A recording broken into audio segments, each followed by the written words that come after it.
네, 잠시 안내 말씀드리겠습니다. 이제 곧 제3회 신안 스퀘어 브릿지 히어로 IR데이가 시작되겠습니다. 원활한 행사 진행을 위해 자리에 착석해 주시고 이동을 최대한 자제해 주시기 바랍니다. 그리고 소지하고 계신 휴대전화는 반드시 진동 모드로 전환 부탁드리겠습니다. 잠시 후 시작됩니다.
네, 제3회 신안 스퀘어 브릿지 히어로 IR데이에 함께해 주신 여러분 안녕하십니까? 저는 오늘 행사 진행을 맡은 신한금융그룹 정현수입니다. 반갑습니다. 네, 바쁘신 와중에도 신안 스퀘어 브릿지 히어로 IR데이를 찾아주신 내빈 여러분 정말 감사합니다. 또한 신안 스퀘어 브릿지 유튜브 채널을 통해 시청하고 계신 시청자 여러분께도 감사의 인사를 전합니다. 스퀘어 브릿지는 2021년 두 번의 IR 행사를 진행하였고 오늘 세 번째 행사를 이곳 노들섬에서 진행하게 되었습니다. 이번 행사는 환경부가 후원하고 신한금융그룹과 한국환경산업기술원이 공동 주최하는 행사입니다. 그럼 오늘 행사에 대해서 안내해 드리겠습니다. 오늘 행사는 환경, 임팩트, 대학생 3개 트랙으로 각 팀들의 IR 피칭과 질의응답 그리고 시상식 순서로 진행됩니다. 치열한 경쟁을 뚫고 오늘 IR데이 본선 무대에 진출하신 기업을 위해 총 5억 원의 상금이 준비되어 있습니다. 상금은 오늘 심사 결과에 따라 차등 지급되며 환경 임팩트 트랙 1위는 1억 원이, 대학생 트랙 1위는 1천만 원의 상금이 지급됩니다. 오늘 행사 중간중간 퀴즈를 통해 경품을 받으실 수 있는 깜짝 이벤트를 준비했으니 끝까지 저희 신한 스퀘어 브릿지 히어로 IR데이와 함께 해주시길 바랍니다. 그럼 발표에 앞서 오늘 신한 스퀘어 브릿지 히어로 IR데이의 주인공인 참여팀들을 소개해드리겠습니다. 먼저 환경 트랙은 네스파, 누비랩, HRM, 코스모스랩, 테라블럭, 포엔, 임팩트 트랙은 라운지랩, 로민, 비즈니스 캔버스, 스패너, 움틀, 풀스택, 그리고 대학생 트랙은 베스트 마인드, BCD, 에드벌룬, 플라비스칩, 피플입니다. 그럼 이어서 오늘 심사를 담당해 주실 심사위원을 소개해 드리도록 하겠습니다. 환경 트랙은 총 9분의 심사위원이 참석해 주셨습니다. 네, 심사위원분들께서는 잠시 일어나셔서 뒤쪽 객석을 향해서 인사 한번 부탁드리겠습니다. 네, 큰 박수 부탁드립니다. 네, 임팩트 트랙은 총 12분의 심사위원 참석해 주셨습니다. 네, 마찬가지로 인사 한번 부탁드리겠습니다. 네, 큰 박수 부탁드립니다. 네, 마지막으로 대학생 트랙은 총 3분의 심사위원분 참석해 주셨습니다.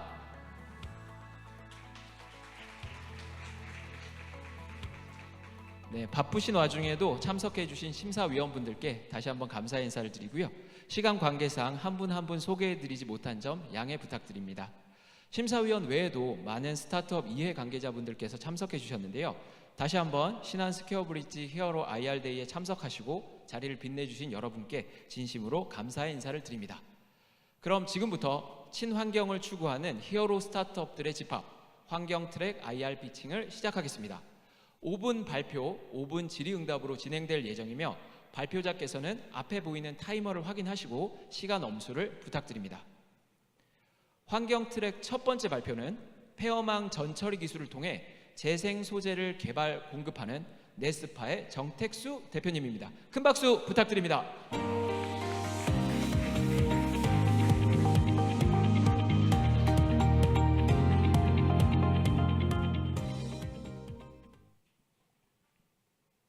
네, 반갑습니다. 네스파 정택수입니다.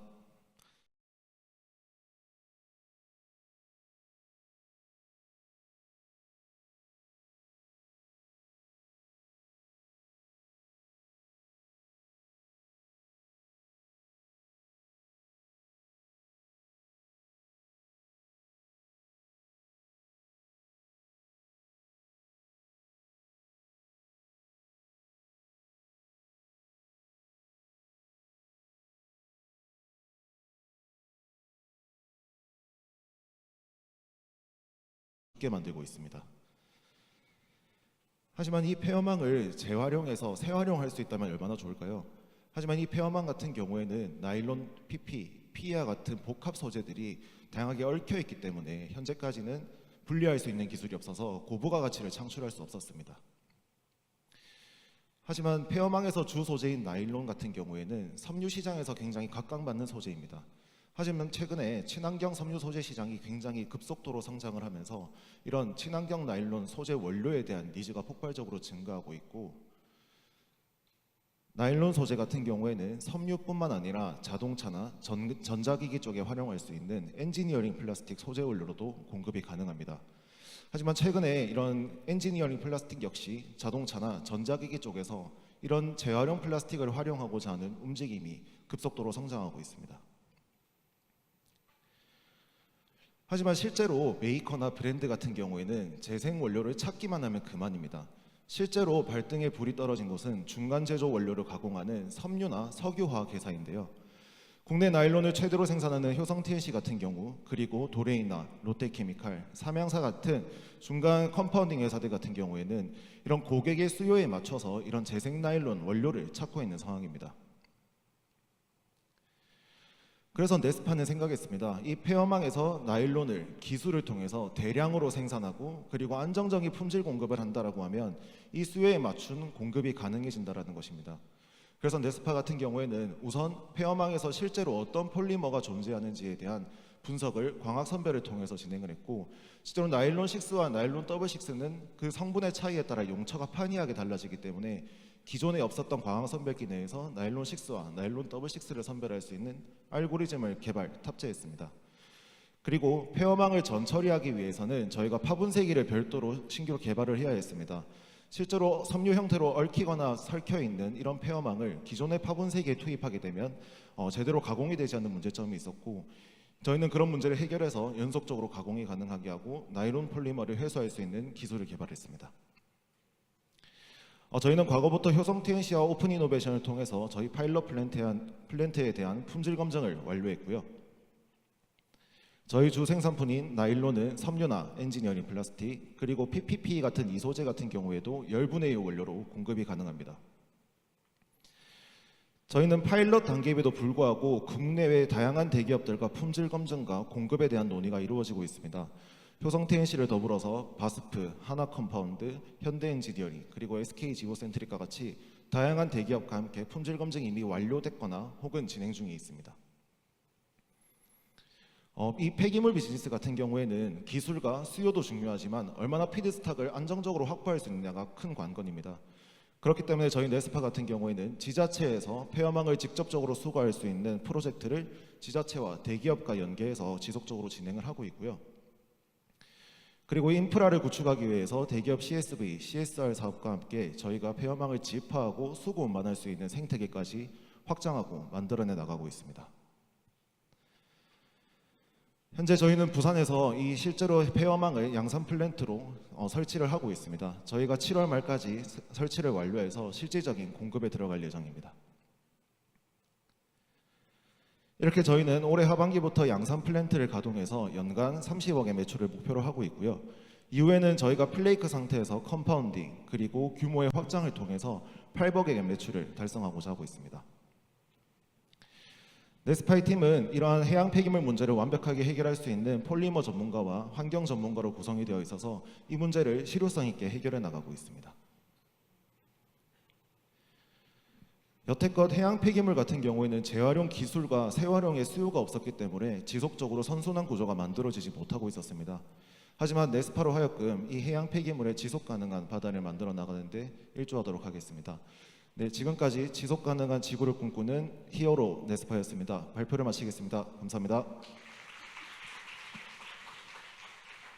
네, 발표 잘 들었습니다. 정택수 대표님 감사합니다. 그럼 이어서 질의응답을 진행하도록 하겠습니다. 질문 있으신 심사위원께서는 손을 들어주시면 제가 호명해 드리도록 하겠습니다.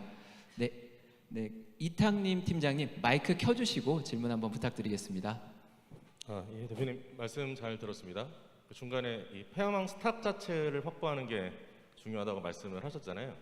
그럼 일단 국내에서 애뉴얼리 확보할 수 있는 물량이 어느 정도 되고, 또 두 번째로는 사실 효성 자체가 뭐 전라도랑 부산 쪽에 이미 그런 집화 시설을 만들고 있다는 기사도 봤고, 그러면 우리 회사와의 밸류체인 상에서 어떤 연관관계, 서로의 R&R이 어떤 형태로 나눠지는지 그 두 가지 질문 드리도록 하겠습니다. 네, 폐어망을 저희가 수급하는 방식을 두 가지로 설명을 드리겠습니다. 한 가지는 기존 업체들한테 저희가 소싱을 해오는 방법입니다. 기존 업체라고 하면 지역별로 있는 기존 기성업체들이 폐어망을 수집 운반해서 그것을 압축한 상태로 보관을 해놓는데요. 그 자원화 방법이 없다 보니까 대부분 소각정으로 보내거나 해외로 수출을 보내는 상황이었습니다. 하지만 현재 해외 수출길이 끊겼고 내부적으로 자원순환이 돼야 되는 상황이기 때문에 저희가 직수급을 하는, 업체로부터 직수급을 하는 트랙을 가지고 있고요. 업체가 저희가 4개 정도 업체를 가지고 있습니다. 애니얼리 연간 10,000톤 정도 확보가 가능합니다. 그리고 두 번째 질문 주신 내용은 저희가 현재 지자체와 대기업 그리고 저희와의 R&R 구분은, 지자체는 기존의 어민들이 바다에 버리지 않고 육지로 이 폐어망을 가지고 올 수 있게끔 어구 수매 사업을 적극적으로 전개한다든지, 그리고 어항별로 이 어망들이 분리 배출될 수 있고 집활될 수 있도록 하는 이런 인프라를 구축하는 이런 R&R을 담당을 하고 있고요. 그다음에 네스파 같은 경우에는 이 어망을 들고 와서 실제로 원료화 형태로 가공을 하는 그런 부분을 담당을 하고 있습니다. 그리고 이웃단의 효성텐시나 다양한 대기업들 같은 경우에는 저희 원료를 공급받아서 실제로 원사나 엔지니어링 플라스틱 소재, 컴파운딩 소재로 가공해서 공급하는 역할을 담당하고 있습니다. 네. 네, 감사합니다. 답변 되셨을까요? 네, 그럼 다른 질문 받도록 하겠습니다. 네, 이동욱 단장님. 네, 마이크를 켜주시. 네. 예, 발표 잘 들었습니다. 요즘 그 ESG 경영이 굉장히 트렌드가 되다 보니까 폐업망을 활용한 재활용에 대한 부분은 뭐 하나라든지 현대자동차라든지 많은 대기업이 현재 참여하기 때문에 양질의 원료를 수급받는 게 굉장히 중요한 마케팅 포인트라고 생각이 듭니다. 그럼 이게 폐기물, 그러니까 해양 폐기물은 육상 폐기물과 다르게 굉장히 복합적인 오염 물질이 끼일 수 있습니다. 어초라든지 그런 양질의 그 원료를 지속적으로 공급을 받으려면 제가 생각할 때는 그 지자체라든지 그 지자체에 있는 주민들과의 관계를 통해서 양질의 폐업망을 계속 공급받을 수 있도록 교육도 하고 해서 상생할 수 있는 구조로 만들어 간다면 좀 이 기업이 조금 ESG에 대한 부분이라든지 이런 부분에 굉장히 좋은 마케팅 포인트를 찾을 수 있을 것 같은데 혹시 지자체라든지 지자체 주민과 상생하기 위한 고민이나 그를 통해서 양질의 그 폐업망을 받을 수 있는 그런 고민은 혹시 하고 계신지 궁금합니다. 네, 아까 말씀드린 것처럼 지자체 같은 경우에는 어민들이 바다에 버리지 않고 육지로 폐어망을 가지고 올 수 있게 하는 수매 사업이나 인식 개선 사업, 그리고 그 어망들이 제대로 모일 수 있는 집화 사업을 전개해 나간다라고 말씀을 드렸는데요. 아시다시피 지자체가 적극적으로 하기에 좀 부족한 부분들이 있습니다. 그렇기 때문에 저희가 아까 소개드린 것처럼 롯데케미칼과 SK 에코플랜트와 같이 대기업의 CSV, CSR과 함께 연계해서 말씀하신 그런 부분들을 해결해 나가기 위해서 노력을 하고 있습니다. 저희 집화장 컨셉에는 어민분들이 실제로 폐어망이 왜 이렇게 분리 배출이 되어야 되고 왜 어망을 이렇게 재활용을 해야 되는지에 대한 인식 교육장이 같이 세팅이 될 예정이고요. 그리고 이 폐어망 수거 운반 차량 같은 경우에도 저희가 단순히 그냥 가서 가지고 오는 것이 아니라 실제로 수거 운반 인원들이 어민들과 직접 스킨십을 해 나가면서 왜 이렇게 버려야 되고 잘 버려야 되는지에 대해서 계속해서 교육하고 함께 만들어 나가는 장을 만들어 나가고자 하고 있습니다. 네, 답변 되셨을까요? 네, 그럼 지금까지 지속 가능한 지구를 꿈꾸는 히어로 네스파였습니다. 큰 박수 부탁드립니다.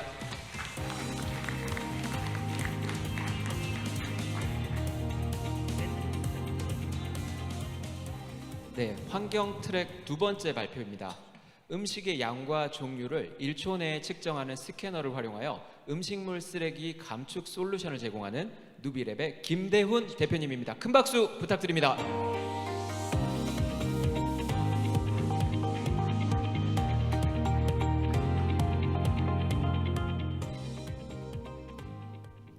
안녕하십니까, 누비랩의 김대훈입니다. 저희는 인공지능 푸드 스캐너를 통해서 음식물 쓰레기 저감 솔루션을 개발하고 있습니다. 음식 산업에서 발생하는 탄소량이 전체의 4분의 1을 차지한다고 하고요. 우리나라에서만 발생하는 버려지는 음식물의 자원 가치는 20조 원에 달한다고 합니다. 사용자가 먹다가 남긴 음식도 있지만 과하게 요리되거나 과하게 주문된 음식으로 인해 음식물 쓰레기가 많이 발생을 하고 있는데요. 우리나라의 외식 시장이 110조 원을 넘어가고 있는 아주 큰 시장에서 식당 운영과 이 매니저, 이 영양사들의 의사결정 구조는 오롯이 경험에만 의존하고 있습니다. 식단을 설계하고 수발주하시고 조리하고 사용자가 소비하거나 폐기하는 전 과정을 계측하거나 데이터 기반으로 의사결정을 해본 적이 없습니다. 저희는 이러한 비합리적이고 좀 효율화되어 있지 않은 시장에서 얼만큼 소비되고 폐기되고 있는지를 인공지능 푸드 스캐너를 통해서 데이터화시킬 수 있고 소비되고 있는 음식의 양과 어떤 음식을 잘못 주문하거나 많이 버려지고 있는 것들을 데이터화시켜서 설계하시고 수발주하실 때 최적화시켜 드릴 수 있는 솔루션을 제공하고 있습니다.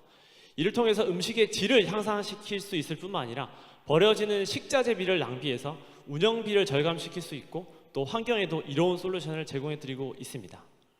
이렇게 데이터를 생성하는 방식에는 크게 세 가지가 있습니다. 키오스크처럼 어떤 음식을 두고 사용자가 앞에 섰을 때 스캔할 수도 있고 CCTV처럼 특정 존 안에서 음식이 들어온 것을 자동으로 계측할 수도 있습니다. 또는 모바일로도 계측을 할 수가 있는데요. 이렇게 음식이 디지털라이제이션 돼서 데이터를 B2B, B2G, 또 B2C 다양한 곳에서 활용을 할 수가 있습니다. 이렇게 음식을 앞에 들고 서기만 하거나 아니면 이 컨베이어 벨트 위에 버려지는 음식을 다 계측을 하면 1초 이내로 음식의 종류뿐만 아니라 양까지 알 수 있다는 것이 저희의 기술의 핵심입니다. 이렇게 저희는 첫 번째 타겟은 이 전체 외식 시장의 5분의 1을 차지하고 있는 급식 시장을 타겟하고 있습니다.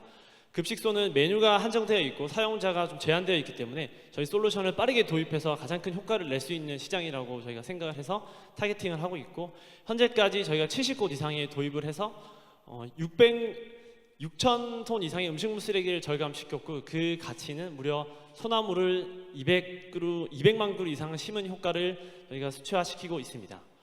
B2B, B2G 저희가 영업을 한 번도 하지 않았지만 모두 인바운드로 다 들어오고 있는 어떤 고객들이고요. 그만큼 식품 시장에서 이 데이터에 대한 가치로 식자재비를 절감시키고 음식물 쓰레기를 줄이고자 하는 시장의 니즈가 크다는 것을 알 수 있었습니다.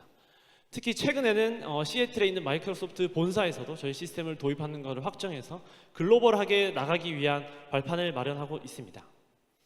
어떻게 이 데이터가 활용되는지를 잠깐 보시게 되면 오늘 급식 운영이 끝나고 나면 사용자들의 만족도가 어땠고 어떤 음식을 얼마큼 좋아했고 내가 어떻게 식단을 잘못 설계하고 발주했는지에 대한 정보들을 경험이 아닌 데이터로 다 확인을 하실 수가 있고요. 이렇게 메뉴별로 컴페어링을 통해서 사람들이 선호하는 음식, 만족하는 음식을 엔지니어적 관점으로 데이터 기반으로 합리적인 의사결정을 하실 수가 있습니다. 또 1,000명이 이용하는 급식소에서 1,000인분의 음식을 다 준비한다고 하더라도 남겨지는 음식은 다 다른 양이 남게 되는데, 이러한 것들을 쉽게 데이터화시키고 다음에 수발주하실 때 최적화시킬 수 있는 솔루션을 제공해 드리고 있습니다. 1,000명이 이용하는 급식소 기준으로 음식물 쓰레기를 최소 12.5% 이상은 저희가 절감시켜 드릴 수 있고, 그렇게 했을 때 식자재비 비용은 5% 이상 절감을 해서 연간 5천만 원의 비용 세이브를 하실 수가 있습니다. 이 중 저희는 사용료를 약 1,500만 원에서 2천만 원 정도 과금하는 형태로 비즈니스 모델을 가지고 있고, 국내에는 저희만 하고 있지만 해외에서는 이미 음식물 쓰레기를 계측해서 피드백하는 시스템을 많이 도입되고 있는 상황입니다. 모두 저울을 통해서 음식의 양을 계측하고 있지만 저희는 인공지능 푸드 스캐너로 비접촉식으로 음식의 종류와 양을 계측할 수 있다는 것이 가장 큰 차별점입니다. 현재 80억 원의 투자 유치를 준비하고 있고, 저희 대부분의 50억 원 이상 비용은 음식을 분석할 수 있는 AI 모델 개발에 활용할 계획을 가지고 있습니다.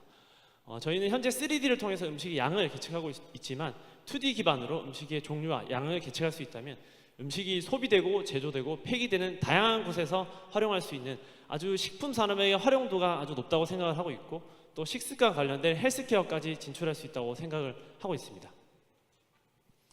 본 시스템은 사실 자율주행에 들어가는 기술과 아주 흡사한데요. 차 앞에 어떤 오브젝트가 왔는지 차와 오브젝트 간의 거리를 측정하는 이 두 가지 기술을 통해서 식품 산업의 혁신을 만들어 나가고 있고, 저희는 20개 이상의 특허와 함께 과기부에서 열리는 국내 최대 인공지능 대회에서도 2회 연속 수상한 바가 있습니다. 지금까지 지구를 위한 혁신을 꿈꾸는 히어로 누비랩이었습니다. 감사합니다. 네, 발표 잘 들었습니다. 김대훈 대표님 감사합니다. 이어서 질의응답을 진행하도록 하겠습니다. 네, 박재현 대표님.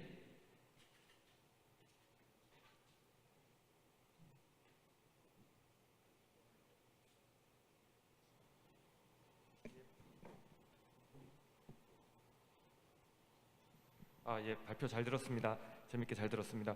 그 전체적인 경제적 효과에 대해서는 말씀을 너무 잘 들었고요. 각 개별 급식소별로 보았을 때 어느 정도의 어떤 경제적 효과, 운영비 감소라든지 식사재 낭비가 줄어드는지를 좀 알고 싶고, 비즈니스 모델의 관점에서 어떤 식으로 B2B 또는 B2G의 계약을 체결하고 과금을 하는지에 대해서 좀 궁금해서 질문을 드렸습니다. 네, 저희 시스템마다 좀 다를 수 있는데요. 학교나 기업, 군부대, 다양한 관공서 환경마다 다르지만 기본적으로 저희는 식자재비 비용과 그 급식소의 규모에 따라서 과금을 하고 있는 형태입니다. 그래서 예를 들어 1,000명이 이용하는 급식소 기준으로 연간 10억 원 정도의 식자재비 수발주를 하고 계신데요. 저희 시스템을 도입을 하게 되면 5% 이상의 식자재비 비용을 세이브하실 수가 있고, 그 비용의 일부 약 2천만 원 정도, 1,500만 원에서 2천만 원 정도의 연간 과금을 하고 있는 형태입니다. 네, 이탕님 팀장님. 예, 대표님, 저는 그냥 UX 사용자 관점에 좀 질문을 드리고 싶은데, 네. 이게 대형 급식소에서 특정 점심시간에 사람이 엄청 몰리고 뭐 큐도 길고 막 이런 상황이잖아요. 네. 근데 내가 여기서 스탠드 스캐너를 쓰던 뭐 모바일 스캐너를 쓰던 여러 가지 상황에서 그 붐비고 바쁘고 혼잡한 상황에서 사용자가 요거를 쓰게끔 만들 수 있는 유인책, 또 그 안에서의 뭔가 불편한 점 이런 것들은 없는지, 네네. 예, 그런 질문을 드리고 싶습니다. 네, 데이터를 활용해서 매니지먼트 차원에서 합리적인 의사결정을 돕는 것이 저희 핵심 비즈니스인데요. 그러기 위해서는 개인별로 트래킹 되지 않고 사용자에게 어떤 행동 변화를 요구하지 않습니다. 가운데 보이신 이 오토 스캐너 같은 경우에는 리턴 존, 컨베이어 벨트 위에서 사용자가 버리고 가는 음식을 자동적으로 계측을 하는 시스템이고, 사용자가 뭔가 내가 어디 가서 스캔한다거나 사용자에게 UX를 요구한다거나 이 줄이 더 길어질 요소는 이제 전혀 없고, 다만 개인이 내가 먹은 음식을 알고 싶다거나 어떤 특정 이벤트성으로 음식물 쓰레기를 적게 남겼을 때 보상받는 시스템을 도입하고자 하는 곳에서는 개인화의 차원에서는 UX를 요구할 수 있지만, 기본적으로 어떤 식당을 운영을 데이터 기반으로 변화시키는 과정에 있어서는 이제 자동적으로 저 오토 스캐너가 다 버려진 음식을 다 계측을 하고 있습니다. 네, 답변 되셨을까요? 아, 네, 그럼 너무 질문이 많으셔서 그럼 김진우 부장님께서 네, 마지막으로 질문 부탁드립니다. 네, 안녕하세요. 저 발표 잘 들었고요. 환경적인 측면에서 궁금한 점이 있는데, 음식 제공자 입장에서 음식물 쓰레기를 줄인다라는 점은 잘 알겠습니다. 근데 음식 소비자인 그 유저 측면에서 잔반을 줄일 수 있는 솔루션들도 같이 고민하고 계신지를 여쭤보고 싶습니다. 네, 맞습니다. 저희가 장표에 제한이 있어서 좀 표현을 못하였지만, 저희 학교에서 저희가 30군데 이상 학교에서 현재 도입을 하고 있는데, 학교에서 이렇게 스탠드 스캔을 하게 되면은 내가 스캔을 하면 얼만큼 환경에 기여했는지를 그 옆에 아주 큰 대시보드에서 즉각적으로 컨텐츠를 보여줍니다.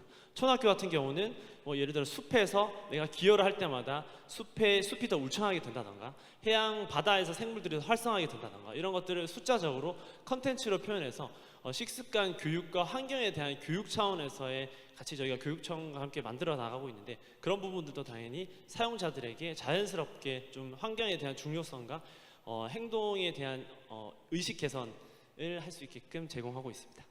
네, 그럼 마지막으로 질문 하나만 더 받을까요? 네, 그러면 신주현 팀장님. 네, 저도 발표 잘 들었고요. 지금 그 시리즈 A 80억 지금 투자를 유치하고 계신다고 하셨잖아요. 그리고 그 중에 한 50억 정도는 AI의 정확도를 높이시겠다라고 말씀하셨는데, 그러면 현 시점의 정확도가 어느 정도 수준이고, 그 비용이 투입됐을 때 어느 정도 수준으로 정확도가 높아져서 얼만큼 효율이 더 날 수 있는지, 그런 부분들이 궁금합니다. 현재 저희가 음식의 양은 한 92%, 음식의 종류는 95%의 정확도를 가지고 있는데요. 여기서 말하는 좀 정확도는 특정 환경에서의 좀 정확도를 높인다라는 차원보다도, 저희가 이제 지금은 70군데 정도 하고 있지만 700군데, 7000군데 하기 위해서는 환경에 대한 다이버시티가 있습니다. 어떤 AI 모델을 만들었을 때 특정 도메인을 위한 AI 만드는 것은 사실 데이터만 있으면 충분히 할 수 있지만, 이 범용 가능한 AI를 만들기 위해서는 다른 차원의 기술 개발이 필요한데요. 그런 차원에서 이 기술 개발이 필요하다고 말씀을 드렸습니다. 네, 그럼 네, 아까 처음에 딜레이됐던 시간을 보충해서 마지막으로 한 분만 더 질문을 받도록 하겠습니다. 네, 진석 교수님. 네, 좋은 아이템 잘 들었습니다.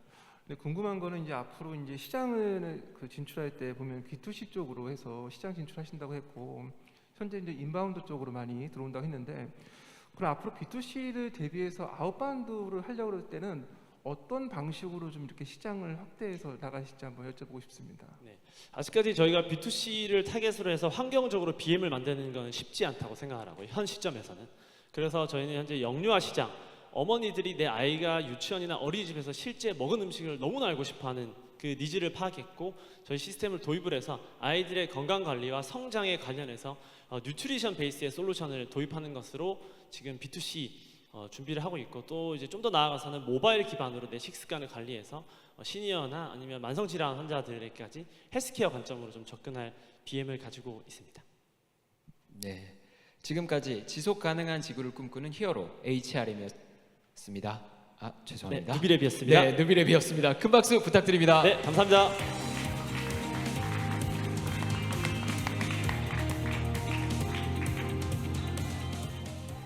네, 환경 트랙 세 번째 발표 진행하겠습니다. 폐자원 처리 전 과정을 투명하게 추적 관리하고 데이터화하는 자원순환 솔루션을 제공하는 HRM의 안성찬 대표님입니다. 큰 박수 부탁드립니다.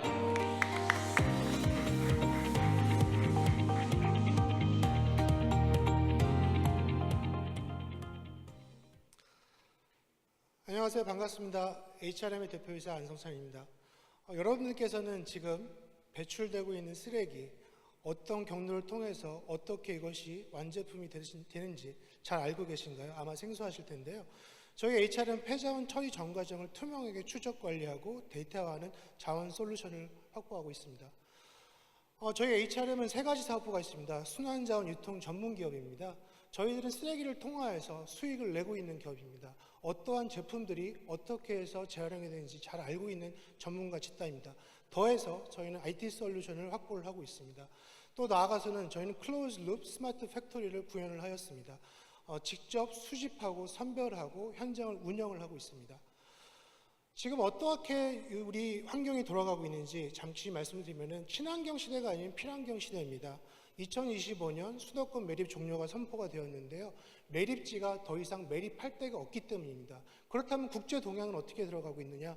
유럽 시장에서는 앞으로 재생 원재료를 사용하지 않으면 더 이상 수입 수출이 어렵다고 공표를 하였으며 할 경우에는 세금을 부과하라 이러한 동향이 있습니다. 그렇다면 국내에는 어떠한 문제들이 있는가? 폐기물 운반업체, 무게속여 억대 이익 편취 이런 기사들 종종 보셨을 것입니다. 이런 문제들이 발생하는 것은 근본적으로 이력 조회가 잘 안 되기 때문인데요. 저희들은 사고 파는 전문가, IT 기술의 환경 솔루션을 제시를 하고 있습니다. 기존 저희 회사는 사고 파는 과정에 집중이 되었다면 지금은 자원순환의 종합관리 솔루션을 제공하고 있습니다. IT와 영업력과 그리고 직접 현장을 운영을 하면서 선순환 체계를 구축하는 것을 목적으로 하고 있습니다. 그렇다면 이러한 문제를 해결하기 위해서 저희는 에코야 서비스, 저희 브랜드 네임인데요. 에코야 서비스를 런칭을 하였습니다. 저희 에코야 서비스는 크게 세 가지 기능을 하고 있는데요. 폐기물 이력 조회를 가능하게 했습니다. 어디서 어떠한 폐기물, 어떠한 순환 자원이 배출되고 있으며 어떠한 경로를 통해서 어디로 가는지 보여주는 것입니다. 계량 정보와 GPS와 사진 정보를 통해서 DB를 구축하고 데이터를 구축하고 축적된 데이터를 통해서 사용자가 매치매킹을 하는 솔루션입니다. 더 나아가서는 저희는 환경영향평가 보고서를 기업들에 제공을 하고 있습니다.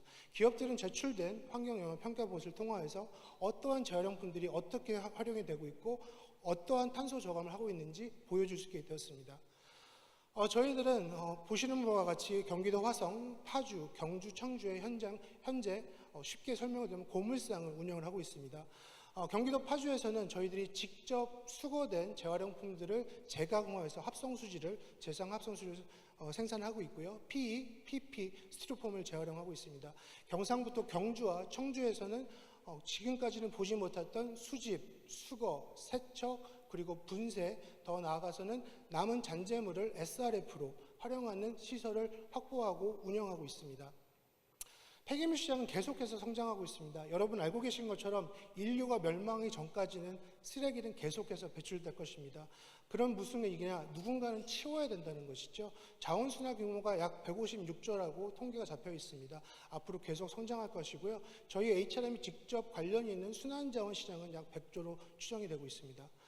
저희 HRM의 마켓 포지셔닝은 단순히 수집만 하는 것이 아닌, 단순히 판매만 하는 것이 아닌, 단순히 IT만 하는 것이 아닌 종합 매니지먼트 솔루션을 확보한 종합 환경기업입니다.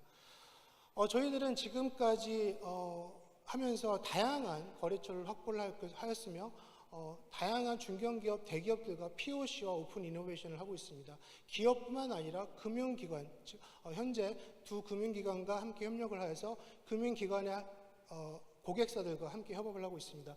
더 나아가서 이 환경 문제는 비단 국내뿐만 아니라 해외에도 똑같이 적용이 되고 있는데요. 최근에 저희는 싱가포르의 에코랩에 참여하여서 해외 진출을 거두보로 삼고 있습니다. 저희가 에코야의 단기적인 성과를 말씀드리겠는데요. 저희 모 기업에 약 5월, 6월 달에 저희들이 수집한 결과인데요. 205%의 순환자원율을 극대화시켰습니다. 더 나아가서는 순환율이 극대화되면서 폐기량이 절대적으로 감소를 하였고 DB와 이력 조회가 가능하게 되었지요. 저희들은 이러한 과정을 통하여서 환경적, 공공적 가치를 함께 만들어가면서 세상의 변혁을 꿈꾸고 있습니다. 저희는 기존의 시장에 잘 하고 계신 많은 업체들과 함께 상생하는 구조를 하는 것으로 목표를 하고 있습니다. 이상은 지속가능한 지구를 꿈꾸는 히어로 HRM이었습니다. 감사합니다. 네, 발표 잘 들었습니다. 안성찬 대표님 감사합니다. HRM의 질의응답이 곧 진행될 텐데요. 유튜브에서 그동안 퀴즈 이벤트가 진행됩니다. 온라인 시청자 여러분께서는 유튜브 댓글창을 확인하시고 퀴즈 이벤트에 참여하셔서 행운을 얻어가시길 바랍니다. 그럼 질의응답 진행하도록 하겠습니다. 네, 임대웅 대표님. 폐자원 처리 또 IT 관리 굉장히 중요하고 필요하다고 생각이 듭니다. 질문이 있는데요. 개량화가 중요한데 지금 내용을 보다 보니까 이 중량은 개량하시는 것 같아요. 근데 품질, 성상 이런 것도 개량이 되는 건지 궁금하고요. 그다음에 두 번째로는 이제 데이터 신뢰성을 어떻게 담보할 거냐, 방안이 뭔지 궁금합니다. 네, 좋은 질문 감사합니다. 우선 첫 번째 질문에 답변을 드리면은 저희들이 현장의 필드에서 배출자, 즉 쓰레기를 버리시는 분들에게 직접 가게 되면은 저희가 큐레이션 작업을 먼저 하게 되어 있습니다. 컨설팅을 하는데요. 어떠한 방식으로 쓰레기를 배출하셔야지 이것이 순환 자원화가 되는지 먼저 교육을 하고 있습니다. 실제로 엘사 같은 경우는 저희가 갔을 때는 월 100톤의 폐지 그리고 플라스틱 20톤 정도 나왔다고 한다면은 그러한 교육 과정을 통화해서 좀 더 선별된 쓰레기들을 배출하는 결과를 얻었습니다. 그리고 말씀하신 두 번째 질문 같은 경우는 저희가 이력 조회라든가 중량 조회를 위해서 데이터를 구축을 하고 있고요. 그리고 개근표 같은 경우는 API 연동을 통해서 데이터 검증이 가능하기도 하고 있고요. 이동 경로를 파악하기 위해서 수거하시는 분들이 사진을 찍어서 GPS 정보와 현장 정보, 이동 경로를 파악할 수 있게 하였습니다. 답변이 됐길 바랍니다. 네, 그럼 다음 질문 받도록 하겠습니다. 네, 이동욱 단장님. 예, 발표 잘 들었습니다. 지금 운영하고 계신 에코야 같은 경우에는 어떤 기업이든지 이제 폐기물 처리하는 것도 중요하지만 폐기물을 재활용하는 지금 뭐 플라스틱이라든지 커피박이라든지 오늘 같은 경우에도 그것을 활용하던 기업이 굉장히 많은데 BM을 단순하게 이제 처리만 가져갈 것인지 아니면 재활용까지 활용할 계획이 있으신지 하고 또 한 가지는 에코야를 운영을 하다 보면 개발자의 능력이라든지 그게 굉장히 중요한 기업의 코어일 수 있는데 그 현재 그 개발자가 구성되어 있는 현황이나 앞으로 인력을 더 확보할 수 있는 계획이 있으신지 그 부분에 대한 설명이 좀 있었으면 좋겠습니다. 네, 좋은 질문 감사합니다. 저희 회사는 IT를 기반으로 한 종합 환경 기업입니다. 쓰레기를 급속하게 감소할 수 있는 방법은 어느 한 군데에서 처리만 해서는 안 됩니다. 주요 원재료를 피딩을 확보를 해야 되고요. 피딩된 제품을 처리하는 업체를 찾아야 되고요. 최종 수요자인 엔드유저까지 다양한 밸류체인을 연결을 해야 되는데요.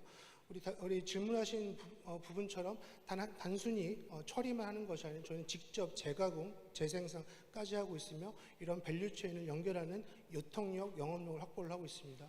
두 번째 질문 주신 우리 개발자 채용 관련된 답변인데요. 어렵습니다. 개발자 채용하는 게 상당히 힘들고 부족한 점이 많은데 현재 저희는 세 군데 SI 업체와 협업 관계와 혈맹 관계를 맺고 있습니다. 더 나아가서 내부적으로는 지금 현재 5명의 우리 개발 인력들을 충원했는데요. 앞으로 더 공격적으로 그리고 저희들과 같이 이런 꿈과 혁신을 꿈꾸고 있는 개발자들을 적극적으로 대표인 제가 무릎을 꿇어와서도 더 확보할 계획입니다. 답변 드리길 바랍니다. 네, 다음 질문 받도록 하겠습니다. 네, 이탕님 팀장님. 예, 대표님 말씀 잘 들었습니다. 이게 수거대에서 하는 거 보면은 대부분 폐지 쪽에 매출 비중이 좀 많이 와 있고, 네네. 뭐 일반 플라스틱이라던가 뭐 비천 아니면 뭐 산업 폐기물 이런 쪽 비중은 매출 대비 상대적으로 낮은 상황인데 네, 맞습니다. 어떤 뭐 특성이 있나요, 우리 회사만에? 뭐 여러분들 잘 알고 계신 것처럼 가정에서 쓰레기 버리시잖아요. 그러면은 우리 아파트에 쌓여 있는 것 중 파지가 제일 많이 쌓여 있어요. 배출된 쓰레기 중 가장 많은 양이 실제로 파지고요. 저희가 처음에 유통사업을 시작할 때 파지로 먼저 접근을 해서 저희가 가장 전문성이 있습니다. 그런데 저희들이 전품목을 취급하는 이유 중 하나가 저희들이 골라서 돈이 되는 PET라든가 돈이 되는 제품만 사용하게 되면 문제 해결이 안 되기 때문에 지금은 다양한 품목, 전품목을 취급을 하고 있습니다. 알겠습니다. 그 가정이라면 네네. 기존에 이제 파지 쪽으로 시작했던 뭔가 레거시에 의한 매출 비중과 이 에코야, 그러니까 웨스트 매니지먼트 시스템 자체가 좀 상대적으로는 아직 달린 지가 네네, 맞습니다. 얼마 안 될 것 같은데 네네. 이 에코야 자체에서에 발생할 수 있는 매출이라던가 뭐 그런 수익은 어떻게 되고 있는 건가요?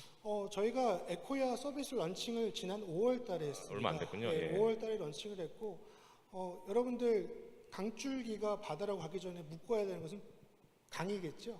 저희는 배출자 영업을 정말 열심히 하고 있습니다. 기업, 지자체, B2G를 하고 있어서요. 그런 식으로 확보를 하고 있고 여러분들 파지를 수거하시는 분들이 파지만 수거하지는 않습니다. 파지 외에 플라스틱, 비철 다 취급하시거든요. 저희가 기존에 약 100여 개의 업체를 지금 현재 확보를 하고 있습니다.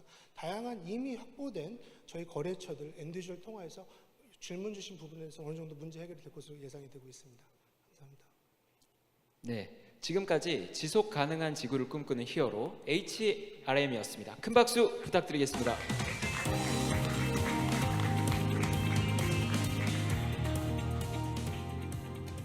네, 환경 트랙 네 번째 발표는 전기차 및 ESS 등의 화재 발생 문제를 차세대 비발화성 배터리 셀 제조 기술로 해결하는 코스모스랩의 이주혁 대표님입니다. 큰 박수 부탁드립니다.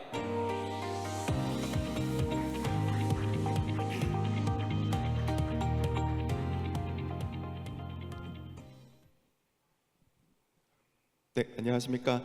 지구와 환경, 사람을 생각하는 안전한 배터리 기술을 만드는 코스모스랩의 대표 이주혁이라고 합니다. 저희 팀이 인식하고 있는 리튬이온 전지의 문제, 그리고 저희가 풀고자 하는 리튬이온 전지의 문제는 첫 번째, 화재가 너무 잘 난다는 점입니다. 불과 몇 주 전 전기차를 이용하던 소비자가 화재로 인해서 숨지는 안타까운 사고가 이어지기도 했고, 이미 수년 전부터 국내에 있는 ESS라는 시설 내에 배터리 화재로 인해서 그 시스템이 전체 전소가 되어지는 문제가 빈번히 보고되어지고 있습니다. 이로 인해서 정부는 정책 보조금을 전액 삭감하는 등의 행동을 보이고도 있는데요. 이러한 특수한 리튬이온 전지의 화재성은 바로 오른편과 같이 진압하기 굉장히 어렵다는 점이 있습니다. 물 11만 톤, 약 소방차 35대, 4인 가족이 하루도 쉬지 않고 2년 동안 물을 사용한 양을 쏟아붓고도 10시간 이상 화재가 진압되기 어렵습니다. 두 번째, 저희 팀이 인식하고 있는 문제는 이 배터리가 친환경적으로 제조되지 않고 있다는 점입니다. 배터리를 가장 크게 구성하고 있는 부분 중에 전극을 제조하는 기술은 이산화탄소를 굉장히 많이 배출하는 공정을 아직도 사용하고 있습니다. 굳이 비교를 하자면 종이컵 4,000개를 생산할 때 발생되는 이산화탄소 양과 맞먹는 배터리 1개를 생산할 때 제조하는 이산화탄소가 발생이 되고 있고요. 또한 그러한 설비는 130m 이상의 긴 공정 안에서만 제조가 된다는 단점을 지니고 있습니다. 그래서 현재 다양한 전지 기업들은 이러한 이산화탄소 배출이 굉장히 적은 건식 상태, 친환경적으로 제조될 수 있는 기술에 많이 집중을 하고 있습니다. 저희 코스모스랩 불과 7개월 만에 비발화성 배터리 기술과 앞서 말씀드린 친환경적으로 전극을 제조할 수 있는 기술, 이 두 가지를 개발했습니다. 기술적인 비교를 하자면 가장 왼편과 같이 리튬이온 전지가 불이 나는 이유는 바로 불이 잘 나는 액체를 사용했기 때문입니다. 그래서 많은 업체들은 그러한 액체가 아닌 고체를 사용한 배터리, 그리고 현재 인류는 이 배터리를 차세대 배터리 기술로 인식하고 있습니다. 다만 저희 팀은 해당 기술이 실패 사례라고 생각합니다. 그 이유가 10년 이상 개발이 진행됐음에도, 그리고 수조 원 이상의 R&D 비용에도 아직 상용화에 성공하지 못했기 때문입니다. 저희 팀은 불이 나지 않도록 첫 번째, 물을 전해액으로 사용하기 때문에 화재성은 제로에 수렴하고, 리튬이나 코발트, 망간 같은 희귀광물을 전혀 사용하지 않고 바나나 껍질이나 야자수 등을 태워서 만드는 탄소 물질로 전극을 구성합니다. 마지막으로는 건식 상태에서 이산화탄소 배출이 굉장히 적은 건식 공정화에서만 전극을 100% 생산합니다. 저희 팀은 경쟁 기술로서 제품화에 성공한 리튬이온 전지, 그 다음에 현재 인류가 차세대 배터리로 인식하고 있는 전고체 전지만을 경쟁 기술로 인식합니다. 또한 특수한 분야에서만 장점을 가진 배터리가 아니라 에너지 밀도, 안정성, 수명, 제조 용이성, 가격 등 다양한 부분에서 장점을 지닌 궁극적인 배터리 기술을 개발하고 있습니다. 저희 실험 결과입니다. 상온 25도씨와 저온 마이너스 20도 극저온 상태에서도 이미 수개월 만에 미국에 있는 글로벌 1위 전고체 전지를 제조하는 업체의 성능 3배 이상을 이미 달성하였습니다. 그렇다면 저희가 가지고 있는 핵심 기술의 역량은 무엇이라는 퀘스천이 있으실 것 같은데요. 기존에 저희처럼 물을 전해액으로 한 배터리가 없었던 것은 아니지만 왼편에 보시는 그래프처럼 에너지 용량이 굉장히 적었습니다. 저희 팀은 커패시터라는 기술을 결합을 해서 에너지 밀도를 극대화시켰고 현재는 에너지 밀도가 다소 낮다라는 단점이 있기 때문에 기술 개발을 고도화해 나가고 있습니다. 저희 제품을 사용할 경우에 소비자들이 얻는 이익은 무엇이냐면 왼편과 같이 ESS를 제조하는 제조사 같은 경우는 화재를 억제하기 위해서 다양한 화재 억제 시스템이 필요했습니다만 저희의 비발화성 배터리 셀을 사용하시는 소비자 같은 경우는 이러한 시스템이 일절 필요 없는 컴팩트한 ESS를 제조할 수 있게 됩니다. 저희 팀 1년 만에 개발을 진행하고 있는 아직 신생팀이지만 연말까지 원천 기술 고도화해서 내년도부터 CF홈 본격적으로 양산할 계획을 지니고 있습니다. 저희 팀은 1차로 리튬이온 전지를 주로 말씀드렸지만 노후화된 이런 납축 전지와 같은 블록과 같은 배터리를 사용하는 소비자들을 대상으로 배터리를 공급할 계획을 1차로 지니고 있습니다. 네, 그리고 점차 전압과 용량을 증대시켜 나감에 따라서 다양한 고객들을 확보해 나갈 계획 가지고 있습니다. 그리고 병렬적으로 CF홈이 제작되기 전부터 이미 볼보, 포드, 롯데 등과 같은 다양한 업체들과 POC 진행해오고 있습니다. 네, 저희 리튬이온 전지 주로 말씀드렸지만 납축 전지 업체의 매출 지표를 역설계해 보더라도 2026년도 이내 700억 원 이상의 매출을 내는 기업으로 성장할 것을 목표로 하고 있고요. 이를 위해서는 2025년도 이내에 기가팩토리급의 원통형, 파우치, 각형 등 다양한 제품 라인업을 출시하는 것을 목표로 두고 있습니다. 현재는 전극과 배터리 셀을 개발할 수 있는 플랫폼을 작년 한 해 동안 구축을 해왔고 완성 단계에 이르렀습니다. 그리고 대덕 연구개발단지에서 개발을 진행하던 과거와 달리 올해부터 수도권의 밀집대 인재분들 본격적으로 채용하기 위해서 경기도에서 연구소를 새로 증축하였습니다. 저희 배터리는 컵패시터와 수계 배터리라는 기술이 결합된 완전히 새로운 배터리이기 때문에 기존의 배터리, 컵패시터, 이런 건식 전극 등을 주로 개발해오던 연구원들이 협업을 이루어서 본격적으로 개발을 진행하고 있습니다. 특히 저는 이러한 차세대 배터리를 이미 리튬이온 전지의 성능이나 경제성 측면에서 모두 뛰어넘는 차세대 배터리의 기술 개념을 이미 다양한 특허나 논문으로 보고했던 경험을 지니고 있습니다. 네. 지금까지 지속가능한 지구를 꿈꾸는 히어로 코스모스랩의 발표를 마치겠습니다. 감사합니다. 네, 발표 잘 들었습니다. 이주엽 대표님 감사합니다. 이어서 질의응답 진행하도록 하겠습니다. 네, 진석 교수님. 네, 좋은 아이템이고 발표 잘 들었습니다. 가장 궁금한 거는 이런 좋은 기술이 이제 아마 특허 전쟁 속에서 이제 살아남아야 되는데 지금 이런 갖고 계신 원천 기술에 대해서 자세하게 좀 특허에 대해서 선행 기술 대비 어떻게 회피하고 방어할 수 있고 이거를 상용화할 수 있는지 좀 말씀 부탁드리겠습니다. 네, 저희가 사실 특허 부분도 창업 초기부터 집중을 해서 진행을 해오고 있습니다. 그래서 IP나래라는 특허청과 같은 사업을 통해서 특허 전략맵 수립해서 특허를 전략적으로 출원을 하고 있고요. 기존의 배터리 업체하고의 차이점이라고 한다면 기존의 업체들은 리튬이온 전지나 특정 수계 배터리에 딱 고정된 기술만을 냈다면 저희는 말씀드린 것처럼 배터리하고 컵패시터가 결합된 기술이기 때문에 그 융합된 부분에서 기술의 신규성이나 진보성을 인정받으면서 그 틈새의 특허를 계속 출원하고 있습니다. 네, 답변 되셨을까요? 그럼 추가로 그러면은 현재 출원이 됐고 등록된 특허는 아마 학교 쪽에서 이제 갖고 있는 걸로 보여지는데 그런 부분에 대해서 또 어떻게 선행 기술을 확보할 건지 조금 더 보완 요청드리겠습니다. 저 개인적으로 가지고 있는 이제 카이스트에서 출원하고 등록한 특허들이 있긴 하지만 저희가 굳이 기술 이전을 받지 않았고요. 왜냐하면 이제 저희가 가지고 있는 기술이 기존에 제가 개발했던 기술과는 다소 상이한 면이 있어서 기술 이전을 받거나 내재화하고 있지는 않습니다. 그래서 코스모스랩 이름 안에서 새롭게 이러한 기술들을 내재화하고 새롭게 갖고 나가고 있는 중입니다. 네, 이동욱 단장님. 지금 현재 발표 섹션이 환경 트랙이니까 환경적인 측면에서 보면 이 성능에 대한 부분의 자신감은 충분히 이해를 했습니다. 그러면 이게 뭐 오늘도 뭐 그런 업체가 있습니다만은 그 건전지 같은 경우에는 재활용이나 재제조나 재사용이나 충전이나 이런 부분이 굉장히 중요할 수 있는 나중에 비즈니스 모델이 돼야 되는데 그런 부분에 대해서 리튬에 비해서 재충전을 한다면 성능이 떨어진다든지 뭐 그런 데이터가 있으신지 아니면 재활용이나 재제조가 거기보다 좀 용이하다든지 더 낫다라든지 뭐 그런 거에 대한 고민을 한 부분은 있습니까? 네, 배터리 재제조가 환경적인 측면에서 그리고 배터리 시장의 에코시스템 내에서 굉장히 중요한 기술은 맞고요. 다만 저희 팀은 아직 그 배터리를 사용하고 그 뒷단에 있는 기술 개발은 아직 진행하지 못하고 있습니다만 분명히 저희도 그런 재제조 부분은 앞으로도 주목해야 된다고 생각을 하고 있습니다. 조금 차이점이라고 한다면 환경적인 측면에서 그런 재제조처럼 그 뒷단에서 환경적인 임팩트를 일으킬 수 있는 부분도 있지만 저희처럼 그 제조하는 그 앞단에서도 이산화탄소 배출을 줄인다던가 비발화성의 배터리를 통해서 환경적인 임팩트를 줄 수 있는 여지가 아직 많이 있어서 저는 그 부분에 대한 솔루션을 첫 번째로 제시하고 있는 상황입니다. 그리고 제가 두 번째 질문을 다시 주실 수 있으실까요? 네. 네, 감사합니다. 네, 그러면 다른 질문 혹시 있으실까요?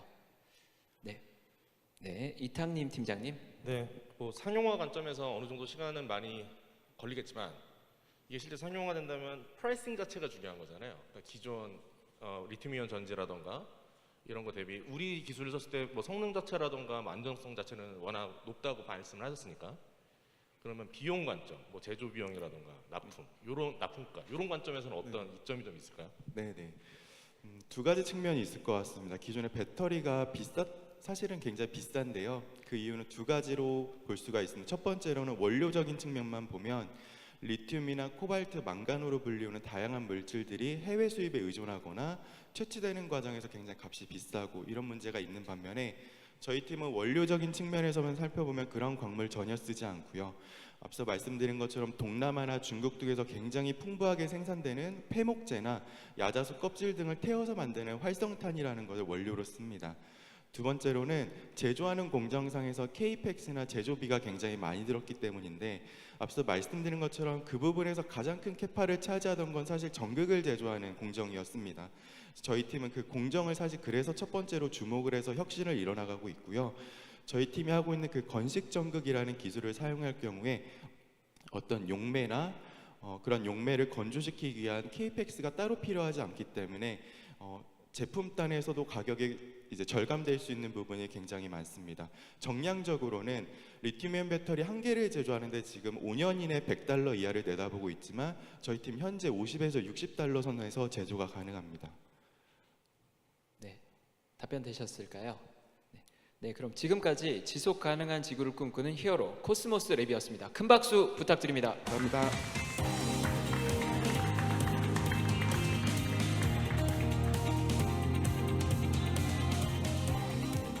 네, 환경 트랙 5번째 발표는 폐플라스틱을 재생하여 TPA와 보도블록으로 업사이클링하는 테라블록의 권기백 대표님입니다. 큰 박수 부탁드립니다.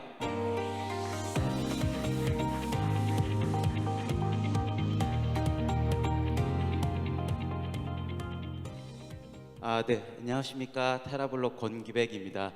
저희 회사는 폐기물 재활용업을 하고 있습니다. 플라스틱 폐기물 중에 가장 발생량이 많은 페트를 주요 소재로 잡고 있는데요. 페트는 과연 무엇으로 만들어질까요? 제가 손에 지금 들고 있는 이 하얀색 가루로 만들어집니다. 이 하얀색 가루의 이름은 테레프탈산, TPA라고도 부르는데요. 페트병은 물론 섬유, 엔지니어링 플라스틱, 그리고 필름, 패널, 페인트, 도료까지 산업계 전반에서 사용되는 기초 화학 소재입니다. 테라블록은 폐플라스틱의 이전 소재인 이 TPA로 되돌리는 기술, 해중합 기술을 운영합니다. 반복 사용해도 물성 저하가 없이 무한하게 사용 가능하여 종국에는 석유를 대체하는 세계 3대 재활용 기술 중 하나로 꼽히고 있습니다. 현재 저희 기술 수준은 폐플라스틱에서 97%를 회수하고 회수된 최종 제품의 순도는 무려 98%입니다. 이 순도가 의미하는 바는 제가 앞서서 설명드린 모든 산업군에서 별도의 설비 증설이나 첨가제 없이 바로 사용 가능한 드롭인 케미컬 제품이라는 것을 뜻합니다. 현재 국내 대기업에서는 테스트를 완료했고 품목별로 POC가 예정되어 있습니다. 이런 해중합 기술들은 해외 많은 기업에서 소개한 바 있는데요. 기본적으로 해중합을 하기 위해서는 고온, 고압, 바이오가스나 금속 촉매 설계 등이 필수적입니다. 그러나 이렇게 하게 되면 경제성이 낮고 환경 오염을 유발하여 상용화가 어렵습니다. 보이시는 표는 해중합 기술의 대표적인 회사 두 곳의 데이터와 비교한 것입니다. 재활용률은 똑같이 높습니다. 그러나 순도는 자사가 제일 높고요. 거기에 저희의 특별한 점은 공정입니다. 공정에서 저희는 고작 4시간의 짧은 반응 시간, 100도 이하의 온도와 그리고 저렴한 용매를 사용하는데 그마저도 회수하여 재사용합니다. 기존 TPA 생산 대비해서 환경부 기준으로 온실가스 저감률은 최소 90% 이상입니다. 경제성과 환경성을 모두 잡았죠. 현재 TPA 시장은 국내 규모만 4조 2천억 원, 세계 시장은 73조로 매년 5%씩 성장하고 있습니다. 현재 TPA의 가격은 킬로그램당 1,300원대로 형성되고 있는데요. 그렇다면 과연 재활용된 TPA는 얼마에 팔 수 있을까요? 재활용된 TPA 테라블록은 1kg, 그러니까 하루에 1톤 생산을 기준으로 3,000원에 판매가 가능합니다. 물론 규모의 경제가 실현된다면 신재 이하의 가격으로 맞추는 것도 어렵지 않습니다. 그렇지만 지금은 3배가 비싼데요. 과연 잘 팔 수 있을까요? 현재 생분해 소재보다 절반 가격입니다. 거기에 기존의 유일한 시장의 대안이었던 재생 페트칩은 신재를 이미 초월해서 계속해서 가격이 상승하고 있습니다. 그렇다면 왜 신제품보다 재활용 소재가 비싼 것일까요? 현재 전 세계에서는 강제적 수요가 발생하고 있습니다. 한국을 포함하여 주요 글로벌 국가, 글로벌 수요처들이 모두 재활용 함량을 늘리고 있고 품목을 추가하고 있습니다. 너도 나도 재생 소재를 찾고 있습니다. 그런데 여기서 문제가 발생합니다. 이 재생 페트칩은 물리적 재활용을 활용했기 때문에 반복 사용하게 되면 물성과 색상 저하가 필수적입니다. 그래서 기업들은 신제품과 재활용 소재를 섞어서 사용하고 있는데요. 재활용 의무 사용률이 더 올라가게 되면 그마저도 여의치 않아집니다. 가장 치명적인 점은 재활용된 페트병을 제외하고는 다른 품목들은 추가적으로 재활용이 어렵습니다. 이러한 품목들인데요. 요즘 참 많은 업사이클링 제품들이 소개되고 있습니다. 그러나 안타깝게도 99%는 결국 매립, 소각됩니다. 즉 원료의 사용 기한을 조금 늘리는데 그치고 있습니다. 물론 이러한 활동들도 있으면 좋습니다. 그러나 우리에게 없으면 안 되는 것, 진정으로 필요한 것은 자원순환 소재입니다. 테라블록의 테레프탈산 같은 소재이죠. 기업이 사용할 때 어떠한 설비 증설이 필요 없고 재활용 의무 함량을 쉽게 달성하면서 ESG를 실천할 수 있습니다.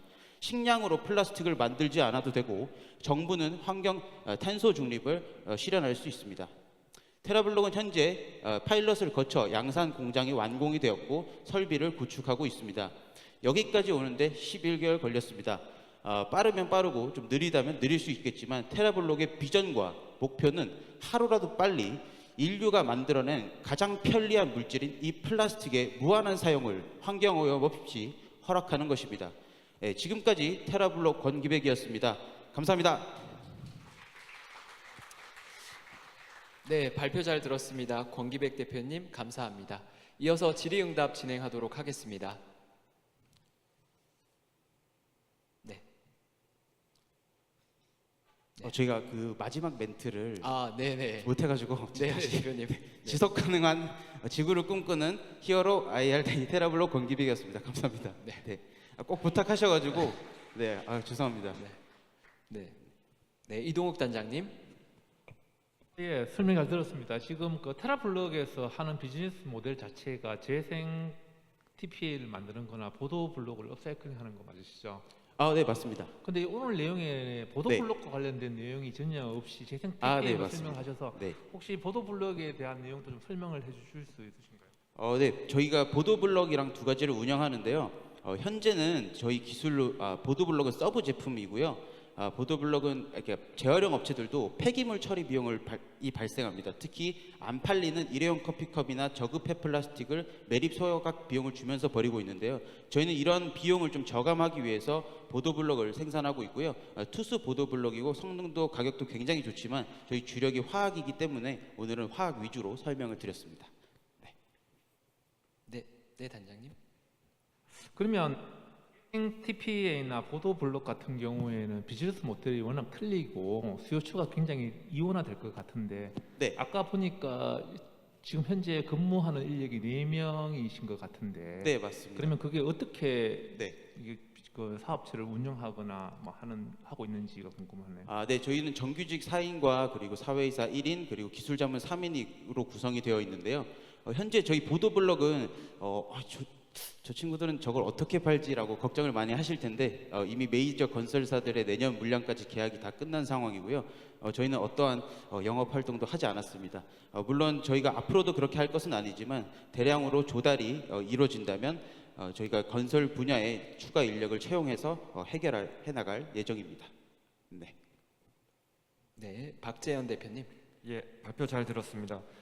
해중합 기술에 대해 조금 생소한데 해중합 기술에 대해서 조금 더 자세한 설명을 듣고 싶고요. 다른 글로벌 기업들도 해중합 기술을 사용한다고 하셨는데 다른 기업들 대비해서 우리가 가지고 있는 해중합 기술의 좀 장점을 알고 싶습니다. 네. 일단 다른 이제 해외 기업들이 소개를 하고 있고요. 아직 상용화 된 사례가 없었습니다. 말씀드린 것처럼 가장 큰 차이점은 공정의 차이점이고요.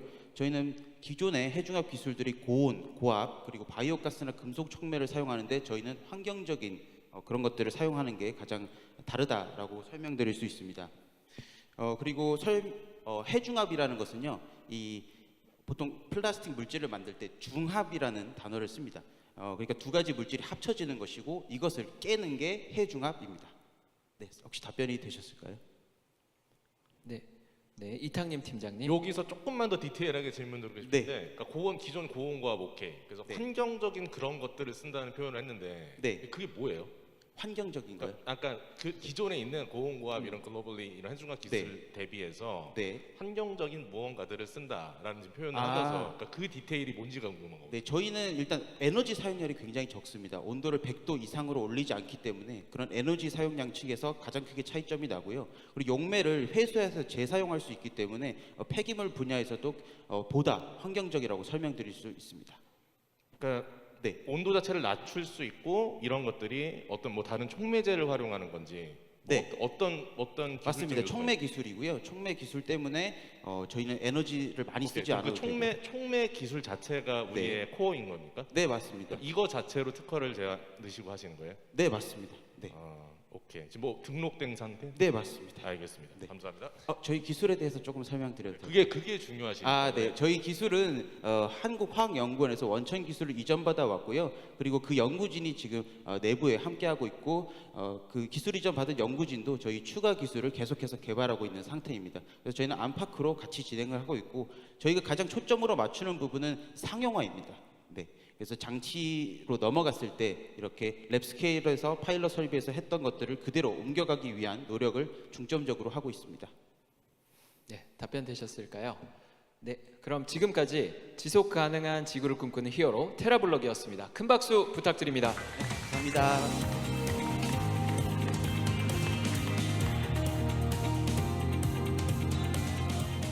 네, 이어서 환경 트랙의 마지막 순서입니다. 6번째 발표팀은 전기차 사용 후 배터리 재제조, 재사용과 잔존 가치를 평가하는 포엔의 이상욱 이사님입니다. 큰 박수 부탁드립니다.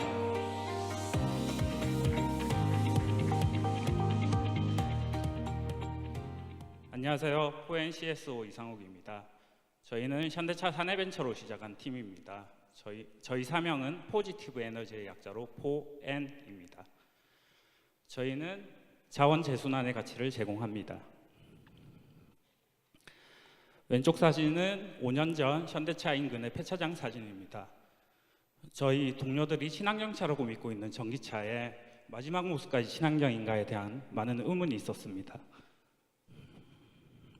그래서 저희는 이 의문을 해결하기 위해 사내벤처로 지원을 했고 사내벤처 활동 당시 ASC에는 보조금이 지급되지 않아 많은 소비자들이 부담을 느낀다는 것을 알게 돼서 리퍼팩을 만드는 것을 서비스 사업과 협력을 했고 2년째 납품하고 있습니다. 저희의 시작은 작게 시작했습니다. 하지만 사업을 진행하는 과정에 굉장한 전문가들이 미래에는 큰 시장이 열릴 거라는 걸 알려주었습니다. 최근에는 2차 사용과 배터리 순환 경제가 큰 관심을 받고 있습니다. 저희 사업 영역은 AS 또는 폐차장에서 나오는 고품을 다시 쓸 수 있게 하는 재제조 혹은 재사용, 진짜 버려야 된다면 재활용 업자로 넘기는 그런 연결하는 사업을 하고 있다고 보시면 됩니다. 네, 조금 전에 말씀드린 것처럼 저희는 원래 전기차 용도에 맞게 재제조하고 배터리의 생애 이모작을 할 수 있게끔 재사용을 하고 그리고 중고 전기차의 잔존가치를 평가하는 서비스를 하고 있습니다. 저희는 2019년에 설립됐고요. 그리고 2020년 7월에 현대차를 분사하면서 본격적으로 사업을 추진하고 있습니다. 저희가 현대차를 분사하면서 2020년 7월에 현대 기아로부터 자본 출자를 받았습니다. 그리고 캐펙스가 필요해서 슈미트 그리고 다른 FI들로부터 시리즈 A 투자까지 작년에 마무리를 했습니다. 올해 초에는 중국 CATL의 한국 품질 업무 분석을 계약하고 6개월째 수행하고 있습니다. 그리고 기아 미로 플러스의 리퍼비시 서비스를 기아와 공동 프로모션하고 있습니다. 네, 왼쪽은 저희 작년도 매출 내역입니다. 작년에는 저희가 배터리 판매, 평가, 그리고 개발하는 용역들, 그리고 그리고 제작하는 용역들을 맡아서 1년 매출의 대부분을 일으켰습니다. 저희 본업인 제제조는 좀 작아 보일 수도 있는데 오른쪽에 월간 실적을 보시면 굉장히 가파르게 성장하고 있고 그리고 올해 5월에 이미 작년 실적 1년치 실적을 초과 달성했습니다. 저희의 공정은 간단합니다. 원인을 분석하고 수리하고 제작하고 평가하고 다시 검사합니다. 모든 리퍼팩을 만들 때 동일한 과정으로 제작을 하고요. 하지만 고객은 매우 다양해지고 그리고 비즈니스 모델도 매우 다양합니다. 저희는 자체적으로 보유해야 될 기술들을 자체적으로 보유를 하고 저희의 강점으로 공동 연구할 수 있는 연구 부분들은 저희의 파트너들과 함께 연구를 하고 있습니다. 저희 메인 공장은 경기도 군포시에 있고 인근 화성시에 창고형 공장이 있습니다. 그리고 지난달부터 제주도에 공장 세팅을 시작했고 다음 달부터 운영할 계획입니다. 저희 멤버들은 전부 공학을 전공한 그리고 10년 혹은 25년 다양한 분야에서 경력을 쌓은 전문가들입니다. 앞으로도 이런 경험자들이 많이 필요하고 저희는 계속 구인을 하고 있습니다. 저희는 사용 후 배터리 밸류체인의 플랫폼 기업을 추구합니다. 리퍼팩이 필요한 고객들뿐만 아니라 재사용, 재활용 업자들도 저희의 파트너고 지금 나타내 있는 기업들은 저희와 직접 협력하는 기업들입니다. 이 비전을 달성하기 위해서 저희는 지역 거점, 비즈니스 모델, 그리고 OEM 고객 확보의 세 가지 축으로 확대하려고 합니다.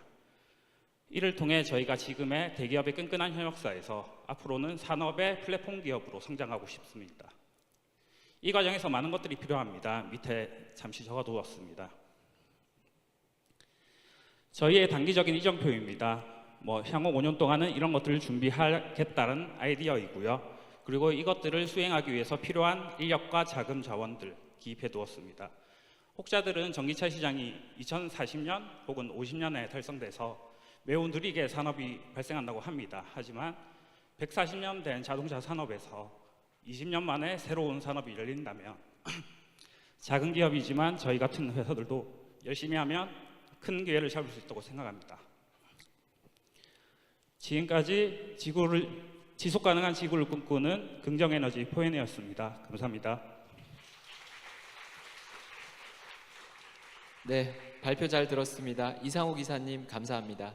이어서 질의응답을 진행하도록 하겠습니다. 네, 진석 교수님. 네, 발표 잘 들었습니다. 우선적으로 비즈니스 모델은 굉장히 긍정적인데 어떻게 보면은 이게 후발주자들이 또 쉽게 따라올 수도 있지 않나 싶어요. 그래서 그 부분에 대해서 좀 한번 말씀 부탁드리고요. 또 궁금한 거는 이제 부적격 평가가 난 이제 그 사용 불가물은 어떻게 처리를 하고 그 비용을 누가 부담하게 되는 건지 한번 여쭤보고 싶습니다. 이게 사실 비즈니스 모델이 굉장히 다양한데 이거를 설명드리기엔 약간 시간이 부족하고 두 번째부터 말씀을 드리겠습니다. 부적격 판정은 이제 저희 고객사 중에 하나인 자동차 제조사가 이제 저희에게 정보를 주고 그 기준에 따라서 판단을 합니다. 그리고 다른 중고차 업자들이나 아니면 보험사에도 같은 기준으로 저희가 적용을 하거나 아니면 그쪽과 협의된 기준으로 적용을 하게 됩니다. 그리고 첫 번째는 저희가 가장 많이 듣는 이제 질문인데요. 사실 자동차 산업에 대한 이해가 필요합니다. 자동차 산업은 요즘에 반도체 1,000원짜리 반도체 하나 때문에 자동차 3천만 원짜리가 안 나오는 상황이 생깁니다. 자동차 산업은 굉장히 보수적이기 때문에 그렇게 밸류 체인을 함부로 바꾸거나 할 수는 없습니다. 그렇기 때문에 저희가 말씀하신 대로 저희가 기술이 굉장히 뛰어난 박사급 인재들, 해외대를 나오는 사람들은 없습니다. 하지만 죄송합니다. 하지만 꾸준히 해간다면, 그리고 저희가 서비스를 문제없이 해결하고, 그리고 지역적으로 확장해 나가서 이제 고객이 자기가 관리해야 될 업체의 수를 좀 줄일 수 있게 저희가 도와줄 수 있다면, 그리고 그 레퍼런스가 쌓이고 한다면 저희가 또 다른 고객으로 확장할 수 있다고 생각합니다. 알겠습니다. 추가로 질문드리면, 그럼 만약에 이제 이 리퍼백이 사고가 났을 때 그거에 대한 책임은 어떻게 또 이제 처리가 될지 여쭤보고 싶습니다. 말씀드리겠습니다. 그것은 이제 또 자동차 제조사가 될 수도 있고 다른 고객이 될 수도 있는데, 그 고객들마다 저희가 계약하기 전에 보증에 대한 것을 얘기를 하고요. 그리고 저희가 처음에는 자체 보증, 그리고 1년 미만 정도 되는 보증으로 제공을 했다가 또 높은 보증을 요구하는 고객사들이 있었습니다.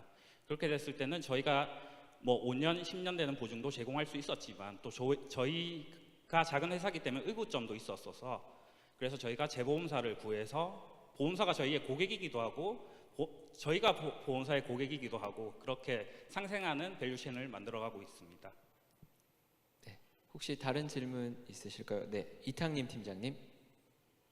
네, 대표님. 아무래도 요즘에 투자 환경 포함해서 거시적인 상황이 어렵다 보니까 저는 우리 회사가 향후 2년, 3년을 버텨나갈 수 있는 힘이 있는 회사인지가 좀 궁금한데, 그 관점에서 배터리 재사용, 모빌리티, 다른 쪽으로 하는 거, 그리고 중간중간에 지금 매출 13억 정도 나시면서 재제조를 하고 계세요. 전기버스, 승용차 이런 분야들.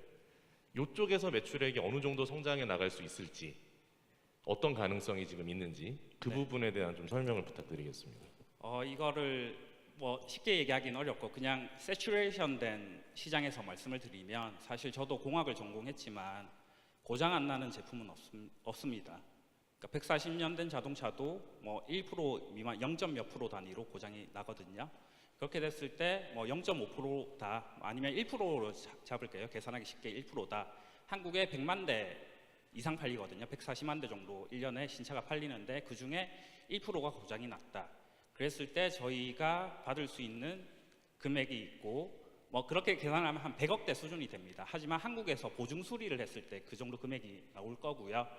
그리고 이것을 보험사 사고 차량으로 확대하면 그건 또 퍼센테이지가 올라가고 몇 배가 될 거라고 저는 생각을 합니다. 그리고 한국에서만 했을 때 그렇고, 또 현대차만 했을 때 이런데, 그것을 지역을 확대하고 또 그 서비스할 수 있는 차종을 확대해 나간다면, 저희는 방금 말씀드린 100억대 시장에서 한 1000배 정도 시장은 전 세계에 있을 거라고 생각합니다. 그걸 저희가 다 먹을 수 있을지, 아니면 다른 회사들 수십 군데와 나눠서 먹을지는 한 20년 뒤에 판단이 될 것 같습니다. 네, 짧게 마지막으로 질문을 하나 더 받을까요? 네, 이동욱 단장님. 예, 앞에도 한번 질문한 적이 있었는데, 이게 지금 이게 환경 트랙이지 않습니까? 네. 근데 지금 현재 재활용에 포커스가 맞춰진 것이 아니고 네. 재제조에 맞춰져 있으면 네. 이게 어떻게 환경적인 부분하고 연계가 되는지에 대해서 간략하게 좀 설명. 네, 알겠습니다.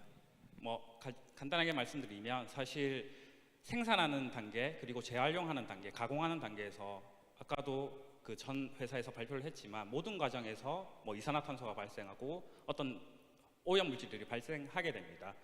그리고 우리나라 같은 경우에는 대부분의 배터리 자원들을 수입에 의존을 하는데, 저희는 이걸 좀 아껴 쓰자는 생각으로 시작을 하게 됐고요. 그러니까 아무리 해도 인류가 있다고 하면 그것은 환경에 저하되는 현상으로 나타날 수밖에 없는데, 그것을 최대한 아껴서 쓰자. 그러니까 재제조를 해서 아껴서 쓰면서 그런 과정에서 신품을 만들 때보다는 좀 덜 환경에 악영향을 주자라는 생각으로 저희가 하고 있다고 봐주시면 감사하겠습니다. 네, 지금까지 지속 가능한 지구를 꿈꾸는 히어로 포엔이었습니다. 큰 감사합니다. 박수 부탁드립니다.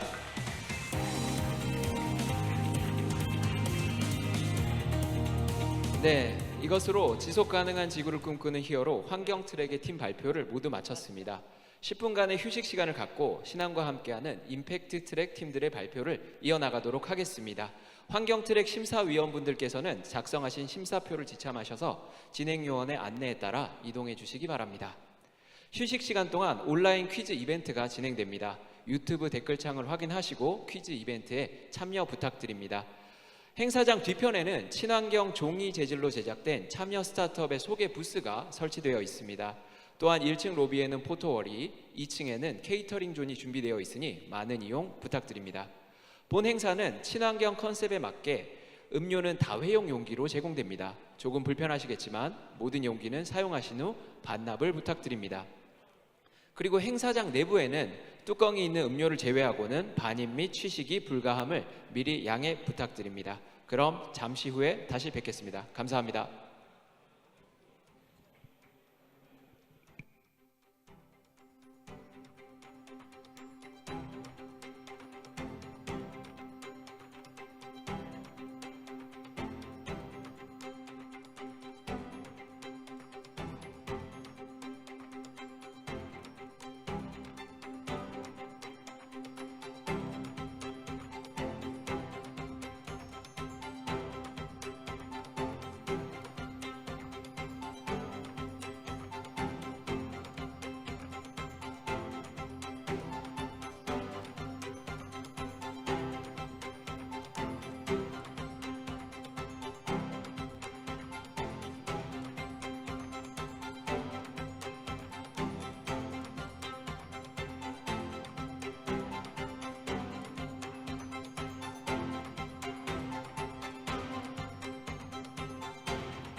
감사합니다.